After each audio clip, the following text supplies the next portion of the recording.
I was born and raised in Iran as a Shiite Muslim. Shiite Muslim. And all my life I heard bad things about Israel and the Jews. And we were told that Islam is the best and the last. Muhammad was the most perfect person ever. Growing up, did you study the Quran and the Hadith? Yes, but mostly culturally. Like we would go and read in Arabic, for example. We didn't understand the meaning. They told us if you read in Arabic, you get more points to go to heaven. So I was trying to be a good Muslim, pray, go to mosque. And we were Shiite, so we used to go beat ourselves with chains on the streets, all to please Allah, hoping and wishing to go to heaven. When I was 16 years old, something happened to me that it changed my life. In fact, before that, I saw so many bad things on the streets. I saw people being executed publicly, hanging from a crane. And they told us these are infidels, these are the enemies of Allah. So when I was 16 years old, I was arrested and tortured by the regime in Iran. Why? I was going to a wedding and I was in the car of some relatives and they had some alcohol. And based on Islamic law, you can't even have or possess or make or buy or sell or drink alcohol. And my only crime was I was in the car. And there's the Islamic checkpoint.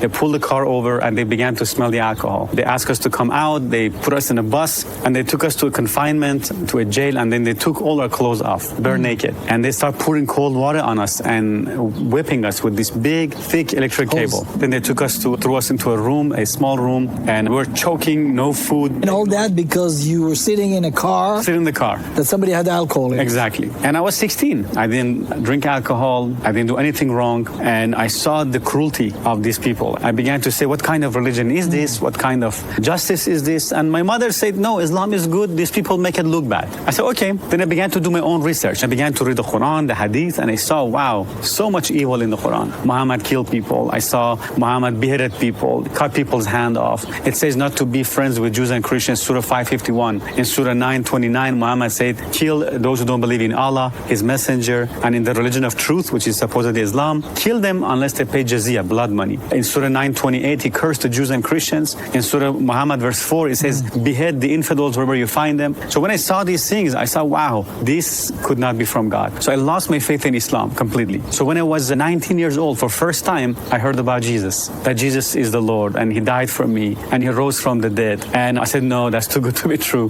How could God have a son? I said, okay, Jesus, if this is true, I ask you to show me. If it's real, be my Lord, be my Savior. And I prayed this prayer, and the moment I say that, a heat went through my hand. I began to shake and tremble. I began to cry, and I felt this love and this peace and this joy I'd never experienced before. I felt a burden was lifted off my shoulder. I began to feel love for people, for anybody who had hurt me. I began to forgive them. I began to feel forgiveness and love and joy. It was an instant transformation. I was just full of joy. I was jumping up and down. For years I prayed to Allah. Nothing happened. But the first time I said, Jesus, He showed up.